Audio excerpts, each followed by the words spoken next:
नमस्कार प्यारे साथियों, आप सभी का कैप्टन शर्मा क्लासेस में बहुत बहुत स्वागत है। दोस्तों आशा करते हैं आप सब मस्त होंगे। आज बात करेंगे, ठीक है, आप थंबनेल पर देख ही लिए होंगे। आज हम बात करने वाले हैं राज्य के नीति निर्देशक तत्व यानी डीपीएसपी। डीपीएसपी का फुल फॉर्म क्या होता है? Direct principle of state policy. यानी जो भी राज्य हैं, राज्य में क्या है कि एक राज्य लोक कल्याणकारी कैसे हो सकता है, एक अच्छा राज्य कैसे हो सकता है, उसकी क्या अवधारणा है, ये हम सारी बातें इस चीज़ में चर्चा करने वाले हैं। ठीक है, चलो बात करते हैं। सबसे पहले अगर हम बात करें डीपीएसपी, तो डीपीएसपी को कहाँ से लिया गया है, कॉपी किया गया है। जैसा कि आप जानते हैं कि हमारे संविधान में बहुत सारी चीज़ें लगभग अलग अलग देशों के संविधानों से क्या की गई हैं, कॉपी की गई हैं। वहाँ से लेकर के डायरेक्ट क्या किया गया है, यहाँ पर लगा दिया गया है, एडजस्ट कर दिया गया है। ठीक है, तो डीपीएसपी को कॉपी किया गया है कहाँ से? हमारे भारत में आयरलैंड के संविधान से। कहाँ से? आयरलैंड के संविधान से। आयरलैंड का संविधान, अब आयरलैंड का संविधान जो है वो कहाँ से कॉपी किया गया है? आयरलैंड के संविधान में जो डीपीएसपी है वो कहाँ से कॉपी की गई है? तो वो कॉपी की गई है आपकी स्पेन के संविधान से। कहाँ से? स्पेन के संविधान से। यानी आयरलैंड के संविधान ने स्पेन के संविधान से कॉपी किया और आयरलैंड के संविधान से हमने कॉपी किया। हमने मतलब भारत ने कॉपी किया। Right, okay.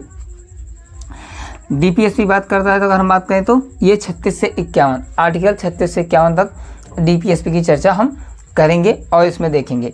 देखो, पहला नंबर हमें बता दें कि हम वही आर्टिकल डिस्कस कर रहे हैं जिससे एग्जाम में आपके क्वेश्चन आते हैं, जो आपके एग्जाम में इंपॉर्टेंट है। हम ऐसा वैसा नहीं पढ़ रहे हैं कि एक तरफ से पूरा भंडारा करेंगे, नहीं, भंडारा नहीं करना हमको। हम वही चीज़ें पढ़ रहे हैं जो हमारे एग्जाम के पॉइंट ऑफ व्यू से इंपॉर्टेंट है और जिनको जानकारी होना हमें आवश्यक है, उस विषय पर हम चर्चा कर रहे हैं। बाकी हम अदर चीज़ों पर चर्चा नहीं करेंगे बहुत ज़्यादा। जो बातें हैं आसान भाषा में, बिल्कुल नॉर्मल भाषा में, आसान भाषा में सीखने का प्रयास करते हैं। अब देखो, आर्टिकल अगर 36 की बात करें, आर्टिकल 36 की बात करें तो आर्टिकल 36 ये कहता है कि जो आर्टिकल 12 में राज्य की परिभाषा दी गई है वही परिभाषा आर्टिकल 36 में है। यानी राज्य की जो परिभाषा है आर्टिकल 12 में, ठीक है, भाग 3 में, सॉरी भाग 2 में, 1 से 4, 5 से 12, भाग 3 में जो बात करता है, ठीक है, 11 में, आर्टिकल 12 में जो बात करता है वो आपका किस में है? आपका ये आपका भाग 3 में बात करता है। यानी आर्टिकल 12 में जो राज्य की परिभाषा है वही आर्टिकल 36 में बात करता है।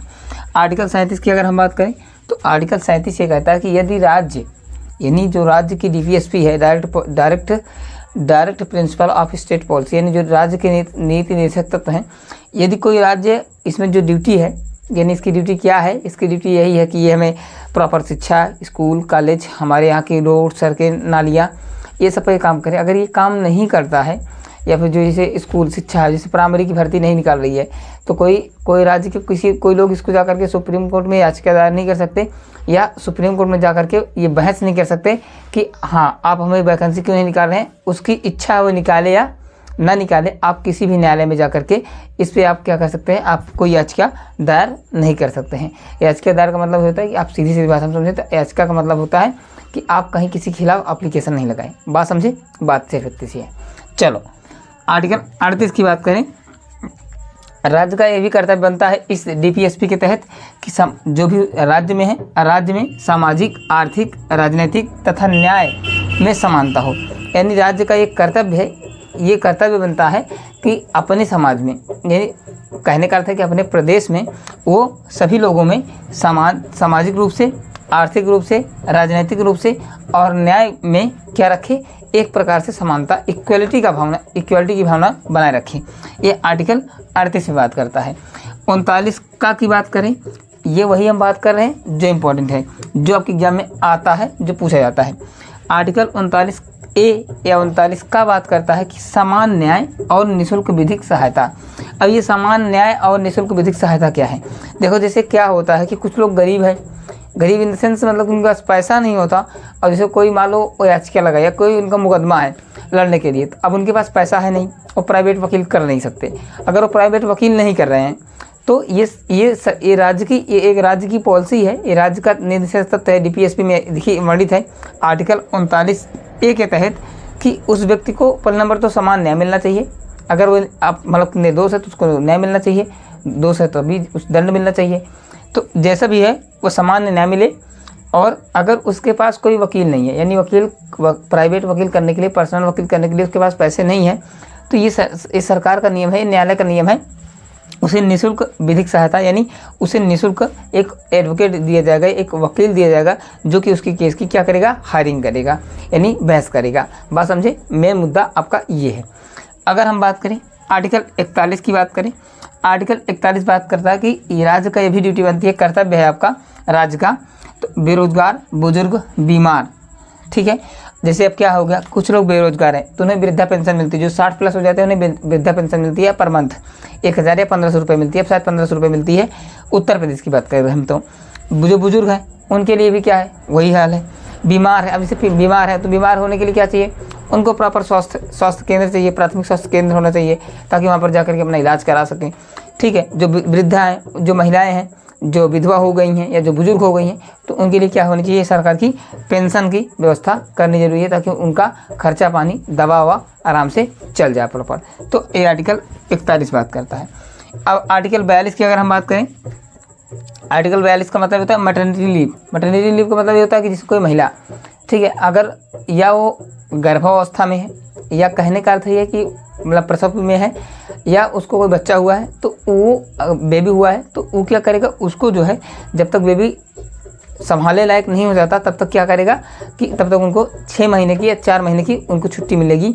वो उनके लिए उसमें से सैलरी कोई नहीं कटेगी, उनको प्रॉपरली सैलरी उनके घर पर मंथ आती रहेगी, उनके लिए छुट्टी मिलेगी। ये आर्टिकल 42 की बात करता है। अगर जैसे मान लो कोई राज्य या किसी राज्य में कोई अधिकारी, आप महिला हैं, अगर आपको मैटरनिटी लीव नहीं दे रहा है, इनकार कर रहा है, तो आप जाकर के किसी भी अपने जो स्थानीय न्यायालय होते हैं, जैसे डिस्ट्रिक्ट कोर्ट, ब्लॉक कोर्ट होता है या हाई कोर्ट या सुप्रीम कोर्ट, तो बहुत बात किया, लेकिन इन पे सुप्रीम कोर्ट में बात तो नहीं की जा सकती बेसिकली। लेकिन जैसे मैटरनिटी लीव है, अगर कोई राज्य नहीं दे रहा है, ठीक है, तो आप इस पर याचिका दायर नहीं कर सकते, मतलब क्रिटिकली क्रूशियल नहीं कर सकते आप, कहने का अर्थ ये है।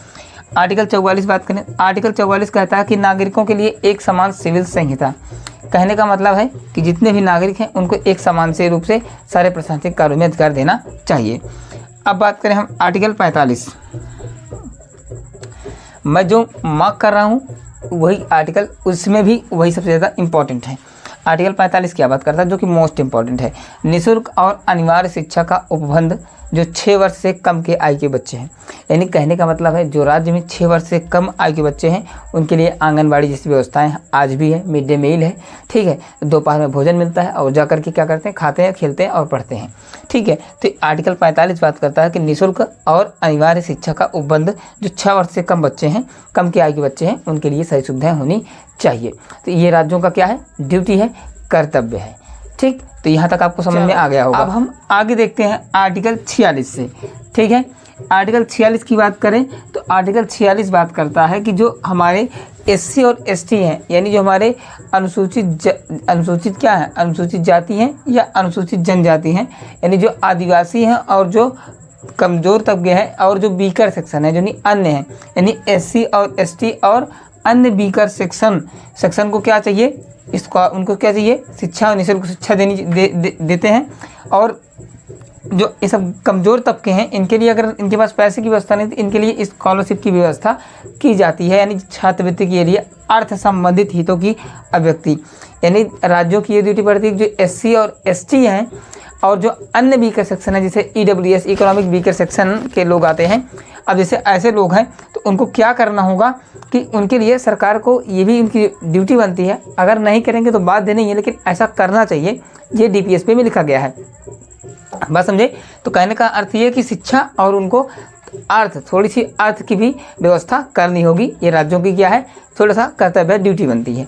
बात समझिए, ये आर्टिकल 46 में वर्णित है। अगर आर्टिकल 47 की बात करें तो अब देखो, जैसे कुछ नन्हे मुन्ने बच्चे हैं, बुजुर्ग हैं, या जैसे क्या हो गया तो उनके लिए जैसे छोटे बच्चे हैं, 5 से कम के बच्चे हैं, उनके लिए क्या है, पोलियो की व्यवस्था कराना, ठीक है। अब जैसे लोग हैं गांव के हैं तो उनके लिए क्या चाहिए, प्राथमिक स्वास्थ्य केंद्र, यानी ताकि उनको प्रॉपर जैसे ट्रामा सेंटर हो गया, ताकि वहाँ से जा करके क्या करें, दवाइयाँ वगैरह ले लें, स्वास्थ्य कर सकें। 1 रुपये की पर्ची मिलती है। जिला अस्पताल, जैसे जिला में जिला अस्पताल होता है, बाकी ब्लॉक में एक जगह हॉस्पिटल्स होती हैं, हर एक ब्लॉक में क्या होता है, एक हॉस्पिटल्स होती हैं जहाँ पर आप जाकर के क्या कहते हैं, उसको कहते हैं प्राथमिक स्वास्थ्य केंद्र, ठीक है। आपको वहाँ पर जाकर उपचार ले सकते हैं, ठीक है। बात समझे ना, क्लियर है। और जैसे मान लो अभी कोरोना आ गया, कोई टीका लगवाना, कोई महामारी आ गई, तो उसकी जो टीका लगता है ना, टीका वो सब ये सब निःशुल्क रहेगा, सब कुछ निःशुल्क रहेगा। ये सरकार की जिम्मेदारी होती है, इस पर जितना पैसा खर्चा होगा वो अपना स्टेट गवर्नमेंट पे करेगी। बात समझ गए? तो ये आर्टिकल 47 में लिखा गया है। आर्टिकल 48 ये बात करता है, आर्टिकल 48 ये बात करता है कि पर्यावरण का संरक्षण करना चाहिए। अब पर्यावरण में क्या आ जाता है? नदी, तालाब, झरने, जीव जंतु, पेड़ पौधे, ठीक है। तो ये सब क्या होता है? पर्यावरण का पार्ट है। तो यानी पर्यावरण का संरक्षण करना हमारा कर्तव्य है। यानी कहने का मतलब है कि अगर हम पर्यावरण को नुकसान पहुंचाते हैं तो इस पे एक भी क्या है आपका गैर कानूनी है, इस पे भी आपके ऊपर क्या हो सकता है? केस हो सकता है, आपको भी सजा भी हो सकती है, ठीक है। और इसी में 42वां संविधान संशोधन, क्या 42वां संविधान संशोधन 1976 के तहत ये इंदिरा गांधी के टाइम पे गौ वध पर रोक लगा दी गई थी, यानी गौ हत्या पर प्रतिबंध लगा दिया गया था 42वां संविधान संशोधन 1976 में। ये भी आपका आर्टिकल 48A के तहत जोड़ दिया गया। अब आर्टिकल 49 बात करता है, आर्टिकल 49 बात करता है कि जो हमारे स्टेट में, ठीक है, जो हमारे स्टेट में क्या है, कोई महत्वपूर्ण स्मारक हैं, किसी की मंदिर है, मस्जिद है, जो प्रसिद्ध चीज़ें हैं, मूर्तियां हैं, या कोई इम्पोर्टेंट स्थान है, या हमारे प्राचीन इतिहासों की क्या है, कोई किसी जो हमारे क्रांतिकारी हैं, जो उनकी क्या है मतलब जो उनकी वस्तुएं रखी हुई हैं, उनका संरक्षण करना भी क्या है? राज्यों की ड्यूटी है, राज्यों का कर्तव्य है कि उनको बनाए रखें। अगर उसमें कोई क्षति आती है तो उसको, जैसे मान लो किसी कारणवश प्राकृतिक आपदाओं की वजह से स्थानों में या फिर स्मारकों में कोई टूट फूट होती है तो उनकी जिम्मेदारी बनती है कि उसका निर्माण कार्य भी अपने राज्य के पैसों से कराएं, और कराते भी हैं। जैसे हमारे उत्तर प्रदेश में आगरा का क्या है? लाल किला, दिल्ली में लाल किला है, आगरा का ताजमहल है, उत्तर प्रदेश में बहुत सारी चीज़ें हैं, इलाहाबाद में अकबर का किला है, ठीक है, ऐसे बहुत सारी हैं। तो ये सारी चीज़ें हैं। अब बात आती है सबसे मोस्ट इम्पॉर्टेंट, ठीक है, 51A यानी 51 का के तहत मूल कर्तव्य, ठीक है। अगर हम राज्य इतना सब कुछ दे रहा है और स्टेट गवर्नमेंट आपको फंडामेंटल राइट्स दे रही है तो आपकी भी ड्यूटी बनती है कि आपका भी कर्तव्य बनता है, ठीक है, आपका भी क्या बनता है? कर्तव्य बनता है कि आपका भी कर्तव्य बने, आप उसको अच्छे से निर्वहन करें और उसको क्षति ना पहुंचाएं। तो इसके लिए आपको 51A के तहत मौलिक कर्तव्य या मूल कर्तव्य आपको दे दिया गया है। तो आज ये बिल्कुल छोटा सा क्लास थी और DPSP की थी। राज्य के क्या कर्तव्य हैं, क्या जिम्मेदारियां हैं, ठीक है, इनके बारे में हमने पूरी चर्चा की। आशा करते हैं कि ये आपकी क्लास बहुत अच्छी समझ में आई होगी, ठीक है। ये सीरीज कंटिन्यू चल रही है, आप लोग सपोर्ट कर रहे हैं, ये इतना बहुत बड़ी बात है। और जो वीडियो यहाँ तक बने हैं अभी तक देख रहे हैं वीडियो को, वो बहुत अच्छे हैं, उनको ज्ञानवर्धन हो रहा है। ये क्लासेस सभी के लिए हैं, जो पढ़ते हैं उनके लिए भी, जो नहीं पढ़ते उनके लिए, जो पढ़ते हैं उनके लिए इंपॉर्टेंट बातें मैं लेकर के रहा हूँ, जो आपके काम की बात है। चलो मिलेंगे इसी तरीके से अगले नेक्स्ट क्लास में, तब तक के लिए जय हिंद।